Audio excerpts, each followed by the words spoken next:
سلام و عرض احترام هموطنان گرامی. 2 روز قبل در برنامه آخر خط همراه تلویزیون محترم نور از کابل گفتگوی داشتیم در رابطه با کودتای 7 ثور حزب خلق و پرچم و همچنان 8 ثور روز پیروزی مجاهدین در کابل که در آنجا مسائل بسیار مهمی تاریخی، علل و عوامل جنگها، انگیزه جنگهای داخلی، جنایات خلق و پرچم و بعد کشتارهایی که در جنگهای داخلی شد با بحث گرفته شد. از آنجایی که یک مسئله تاریخی و مسئله بسیار مهم است، خواستم که سخنان خویش را که آنجا گفته شد و به نظر خودم مهم است و برای روشنگری شما لازم است، این همراهتان بخشای اون را شریک می سازم. امیدوار هستم که از این بحث ها استفاده خوب ببرید و سلام. بله، سپاس. آقای قیاسی، در باب حکومتداری مجاهدین چی و حکومت مجاهدین داشت؟ الذين جاهدوا فينا لنهدينهم سبلنا وان الله لمع المحسنین. با عرض سلام با شما و مهمانان گرامیتان و همچنان بینندگان محترم. ما قبل از اینکه به سوال شما جواب بگم یک تشکر بکنم از برادری ما که در اول صحبت کردن و برادری ما که بعد از ما صحبت کردن که بسیار رسا، بلیغ و مختصر و در این حال جامع همین تاریخچه شروع جهاد و شروع قیام مردم افغانستان در مقابل رژیم های اون وقت و اتحاد جماهیر شوروی، نیروهای شوروی بیان کردن. بسیار خوشحال شدم، بسیار امیدوار شدم. فقط یک چیز اضافه میکنم اینجا که یک غلطفهمی در میان عامه مردم هست که مشکل افغانستان بعد از کودتای 7 ثور شروع شده و گویا بعد از سقوط رژیم داود خان. اینمی را باید در تاریخ اصلاح کرده شود که اصلا مقدمه کودتای 7 ثور رژیم خلق و پرچم خود داود خان بود و کودتایی که داود خان بر ضد نظام شاهی افغانستان، ولو که نظام ضعیف بود، نظام عقب مانده و هر چیزی بود، ولی یک نظام 150 ساله بود. افغانستان استقرار پیدا کرده بود، حتی رو به رشد و توسعه بود. داود خان بود که نظام متزلزل ساخت و با همکاری پرچمی‌ها، دقیقاً به تحریک روس‌ها و با همکاری پرچمی‌ها به نام جمهوریت یک الگویی از جمال ناصر در مصر و اینها ایجاد کرد و کودتای اگرچند که سفید بود و قدرت گرفت و در زمان تسلط داود خان بیشتر در ادارات دولتی به خصوص در ثانوالی، قضا، اینها پرچمی‌ها مسلط بودند. دوستا باید دارن که سران نهضت اسلامی و اکثر مسلمانان افغانستان در زمان داود خان، کسی که سرش به تنش میارزید، چند قشر، یکی سران فکری نهضت و دیگه مردم عامه که متنفذین و ارباب و اینا بودن، به نیت اصلاح یا به شعار اصلاحات اینا رو دست ما رفکنده بود. زندان ها در همون زمان پر بود، رهبران نهضت در زندان بوده که کودتای 7 ثور شد. اینمی را باید اصلاح بکنن که اصلی کودتای خلق و پرچم و اصلی کودتای روسا در افغانستان توسط خود داود خان شده بود که را در تاریخ باید اصلاح شود. اگرچه داود خان آدمی خوب بود، نیتی خوب داشت، گپا، ولی آدمی ساده بود و این گپ درک نمی‌کرد و همکاری پرچم‌های کوتاه کرد. میمانیم در مسئله آمدن شروع 8 ثور و آمدن مجاهدین. در این شک نیست که عوامل قیام خوبی‌های جهاد و ورزش‌های جهاد برادران گفتم، من دیگه تکرار نمی‌کنم که استفاده از وقت بکنیم. آمدن مجاهدین در کابل بدون شک که بک‌گراند یا سلسله جهاد و مجاهدت و رشادت‌ها و قربانی‌های مردم افغانستان، 1 میلیون شهید با تعداد 3 میلیون زخمی و معلول، 6 میلیون آواره که بیشتر از نصف افغانستان را تشکیل می‌دادند، این علت پیروزی مجاهدین همی بوده، اساساً همی بوده. ولی در آخرین لحظه یا سالهای آخر امو در فند سیاسی یا حکمتی که قهرمان ملی افغانستان احمد شاه مسعود به کار برد و رژیم از داخل بعد از اینکه 3 سال رژیم تانست که در برابر نیروهای مجاهدین مقاومت بکنه، حتی بعضی از نیروها را به عنوان مصالحه ملی ایگفات در اطراف اکناف کابل به خود جذب بکنه. این کاری را که قهرمان ملی کرد و از داخل نظام پاشان که نیروهای جنرال دوستم، نیروهای جنرال مومین و دیگه جنرال های رژیم که در داخل مشکل داشتن با نجیب، اینها را به خود جذب کرد و با همکاری از اینا یا با چیزی که به اینا شد رژیم در نهایت سرنگون ساخت. یعنی این امتیاز فکر و ذهن وقاد و نبوغ فکری احمد شاه مسعود به خود در پهلوی سایر جهاد سایر مردم افغانستان که را باید تاریخ مسجل کنیم. ولی متاسفانه بدبختانه امی ریشه اختلاف که از زمانی که در زمان هجرت ما در پاکستان بودیم خود ما شاهدی صحنه تمام جریان‌ها یکایک بودیم. اختلاف در همونجا بنیان گذاشته شده بود توسط یکی سران یا رهبرانی که حکمتشان کم بود، چیز از حکمت نداشتن، خودخواهی میکردن، انحصار طلبی میکردن و واقعا مواقف غیر اسلامی میگرفتن. پیروزی مجاهدین در کابل به کام مردم افغانستان اول، بعد به کام جهاد و مسلمانان و حتی دنیای اسلام که ما را کمک کرده بود بسیار تلخ شد. جنگ های داخل آغاز شد. آقای حکمتیار با بهانه های مختلف که واقعا که بی‌طرفانه آدم قضاوت کنه، بهانه هاش توجیهی نداشت. کابل برای کتاب است. 60,000 نفر بر روایت 17,000 نفر در کابل شهید شدند، مردم مظلوم بیچاره.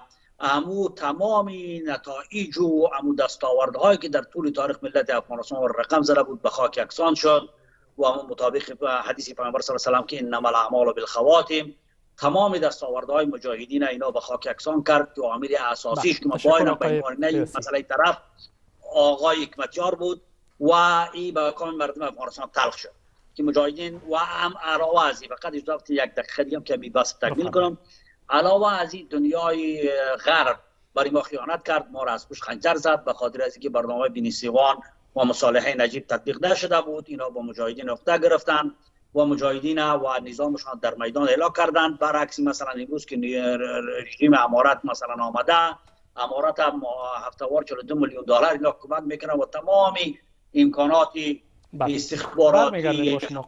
آقای قیاسی، از 8 ثور کشورهایی که در او زمان متجاوز بود در افغانستان چه پیام را باید داشته باشد؟ خب پیامش معلوم است، یک در طول تاریخی گپ نبوده دیگه، مربوط به تنها 8 ثور نمیشود. تاریخ میره میگه که نظام‌های هژمونی متجاوز، نظام‌هایی که میخواهند که قدرت و سلطه و فکر و اندیشه خود به زور به ملت‌های ضعیف اینا تحمیل بکنن، خواهی نخواهی این ملت‌های ضعیف در طول تاریخ پیروز شدن، کامیاب شدن و پیروزی دو مرحله داره که باز در آخری همین صحبت اگه اجازه دیگه بزنیم که با آزادی خودم میگیره. 130 سال مثلا فرانسه مغرب عربی را، الجزایر اینا را مثلا استعمار کرد، بیشتر از 1 میلیون نفر را در اونجا کشتن، زندان کردن، اسیر کردن، سوزاندن. همین قسم کشورهای دیگه مثلا جامعه کبیر مثلا نصفی از دنیا را، قاره ها را مثلا مستعمره ساخته بود و بعدش هم اتحاد جماهیر شوروی و نظمی که بعد از آمدن لنین یا بلشویک ها در شوروی آمد 48 کشور اینا کودتا کردن و کشورها حمله کردن، مردم ها را سرکوب کردن و همچنان حکومت چین که در سینکیانگ که فعلا ترکستان غربی است مثلا اینها را تمام همین ملت ها قدرت هایی که به دنیا بنا خصوصا قدرت های غیر اسلامی کشورها را مستعمره ساختن و سرکوب ساختن و جلوی توسعه، جلوی پیشرفتی اقتصادی، سیاسی، نظامی همه چیزی کشورها را گرفتن. ولی در نهایت از زیر خاکستر همین استعمار این ملت ها با پا خیستن، آزادی خود گرفتن، چون از آنجایی که آزادی جزئی از غرایز انسان است، انسان همه چیز داشته باشه آزادی نداشته باشه انسان نیست. و این خاطر پیامش همیست که همین کشورها نباید اندیشه ها فکر خود و خواسته های خود و افراد و اجنت های خود بر ملت ها تعمیل بکنه. یک مثال که من 20 سال اخیر که خودم مامور دولت بودم، کشورهای غربی آمدن و کشور ما مثلا مسلط شدن. درست است که از طریق فیصله های ملل متحد گپا بود، نظام ما 20 سال دوام کرد، ولی در داخل این نظام چنان هژمونی بود که سفارت امریکا، سفارت انگلیس، بسیار مامورهای مثلا بلندپایه همین دولت تعیین میکردن تا کسی که به استخبارات از اینا دست نمی داشت، کسی که جاسوسی از اینا نمی بود، کسی که محافل فحشا و فساد و حرامزادگی در افغانستان برپا نمی کرد، اینا را به قدرت نمی ماندن کلی هم غمشان که مردم اصیل، مردم مجاهدین، مردم اصلی افغانستان از قدرت کنار برانن، یک بخشی را با همراه جنگ و یک بخشی را با همراه طرف همراه چیز انتخابات ها، نظام هایی که خودشان دور کرده بودن همگی شب فساد آوردن. یعنی اثر طریق قدرت های هجومی و استعمارگر عادتشان است. این پیام هم میرسونه که ملت ها را بگذارن، ملت های فقیر را بگذارن، اینا با پای خود ایستاد شوند، اینا سرنوشت خودشان تعیین بکنن. اینمی فلسفه تسلط از راه دور، از راه اصطلاح، از راه تحمیل نظام ها نتیجه نداده. این پیام از هم اول داشت و متاسفانه طبیعت دنیا بمیست، طبیعت قدرت های بزرگ بمیست که از این چیزها درس نمیگیرن. امو حسی برتری خواهی از اونا، حسی مثلا زیاده طلبی از اینها، حسی برتری طلبی از اونا باعث از این میشود که اینا قدرت ها و کشورهای غریب و بیچاره و فقیر مسلمان واری در دست اینا چی باشد. این از بعد از عصر انسان کشورهای اروپایی خصوصا غربی ها و باز پسان که امریکا مثلا در صحنه آمد، جانشین انگلیس شد، اینا همیشه اینمی چیزا ادامه دادن. پیامش همیسته که بگذارن که ملت ها خودشان به سرنوشت خود حاکم باشند و تصمیم بگیرن. بله، تشکر. برمیگردیم با شما آقای مرتضوی. سپاس. آقای قیاسی، در باب ضعف حکومت یا تضعیف حکومت مجاهدین چه تطبیق میکنه در شرایط کنونی که چه باید آموخت امارت اسلامی و حکومت سرپرست؟ ما اول همی آیت که اول خواندم و یک ترجمه میکنم، همی قول خدا قول فضل است. خداوند جل جلاله میگه که والذین جاهدوا فینا لنهدینهم سبلنا و ان الله لمع المحسنین. میگه کسانی که در راه ما جهاد میکنن، جهادی واقعی میکنن، ما اونها رو میگه راهنمایی میکنن، حتما راهنمایی میکنن. ولی میگه خداوند همراه محسنین است، یعنی احسان کنندگان است. احسان یک تعریفش همی میکنن که آدم و از حق مشروع خود بگذره به خاطر صلح و صلاح. میگه در اون صورت خداوند همراه آدم باشه. ممکن است یک کس جهاد بکنه، جهاد به نتیجه برسونه، اما اگر صفت محسن همراه خود نداشته باشه، اما حق خود، نان خود با دیگران شریک نسازه و با ملت تقسیم نکنه، خداوند همراه از اون نمیمونه.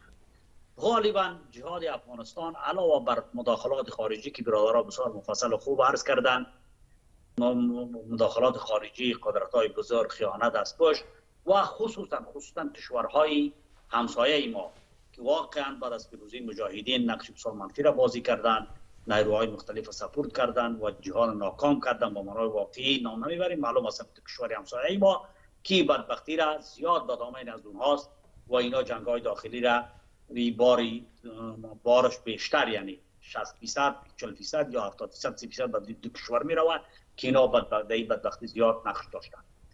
خود نتیجه چیزش یعنی چی بگویم، یعنی سمپلش یا درسی که باید امارت امروز از بگیره، متاسفانه همون کاری را که روز اول خلقه و پرچمی آمدن کردن، همین کار امروز امارت میکنه که با آمدن مثلا فرض کنیم 1 لک نفر تمامی اعضای مثلا طلاب کرام یا امارت اسلامی، اینها تمام ادارات، ملکیت، اقتصاد، سیاست، رابطه خارجی، اینجور تمام چیز افغانستان را تصرف کردن و 70% از اینا طلاب بسیار کم سواد، ابتدایی، درس نخوانده، ولی واقعا مثل مجاهدین که رضا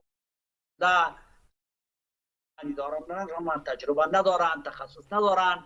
در تمام ادارات تخصصی دولتی یک طالب مثلا ملاهای بسیار ابتدایی غیر از 3-4 نفر از اینا را حساب نمیکنن، واقعا از اینا حتی در این مکتب دیوبند در سطح مثلا علمای بزرگ دیوبند نیستن. اینها یک انحصار خاص برای خود کردن که متاسفانه بگو واقعیت قصه از اینکه این توصیه برادران است که سرنوشت از اینا محتوم به سرنوشت مجاهدین است، سرنوشت از اینا محتوم به سرنوشت خلق و پرچم است که امی کاری را که اونا میکردن اینا عین کاپی هم را عین هم سمپل حتی بدتر از تطبیق میکنن. بله. آقای قیاسی، چی باید شود پس؟ راه حل باید چی است؟ راه حل همیسته که اینا برامون به طرف اراده مردم. اگر واقعا میگن که مردم افغانستان از ماست، ملت افغانستان مجاهد است، در پالوی ماست، بیاین یک انتخابات آزاد میکنیم. اینا بهانه میکنن که انتخابات زمان جمهوریت ناکام بود. انتخابات زمان جمهوریت انتخابات امریکا و سفارت انگلیس و سفارت امریکا و سفارت کانادا بود. ولی شما خودم مسلمان میگین، شما خودم مجاهدین میگین، بیاین انتخابات مستقل بکنیم، هیچ خارجی در اون نباشه، همین انتخابات شما رهبری کنید. فهمیدید؟ و تعد الامانات الى اهلها. همین آیات تمام مفسرین ترجمه میکنن که امانت به اهلش بسپار. اهل دو قسم است، یکی تعهد داشته باشه، یکی تخصص. در وقتی که تعهد داشته باشه، تخصص داشته باشه، تا امانت به اهلش ندادی. اگر وقتی که تخصص داشت و تعهد نداشت، بازم تو امانت به اهلش ندادی. واقعا راه حلش بسیار کوتاست. راه حل درس امارت اسلامی است که برای نجات خودشان و برای نجات ملت افغانستان بیاید. همین اداره از اونها یک انتخابات سرتاسری تحت نظارت کشورهای کفری، تحت نظارت OIC، کنفرانس کشورهای اسلامی، تحت یک کشوری نظارت تشکر آقای غیاثی. انتخابات میکنیم، هر کسی یک نظام جور میکنه و امر شورا بینهم و یک قرآن کریم است. در اجازه بدید که من میگم مهم است بزنم. و امرهم شورا بینهم، اتفاق نزد اهل سنت و جماعت نظام شورای نظام اسلامی است، یعنی یک پارلمان اسلامی که پارلمان اهل مشوره باشه. بیاین انتخابات میکنیم، شروط بگذارین که مثلا کسی که کاندید میکنه جاسوس خارج نباشه، تشکر آقای غیاثی. سپاس. سرلوج نباشه، پایلوج دوست نباشه، اختلاسگر و چورگر سابقه نباشه. شروط بگذاریم، نماینده مردم کاندید کنن، انتخابات میکنیم، هر نظامی را که مردم انتخاب کنن. شما خود مسلمان هستید، صداقت بکنید، امارت به سپاس. اینه راه حل. در غیر از او سرنوشت سه رژیم گذشته دیگه است و یک بار خودی از اینا میره. تشکر. بس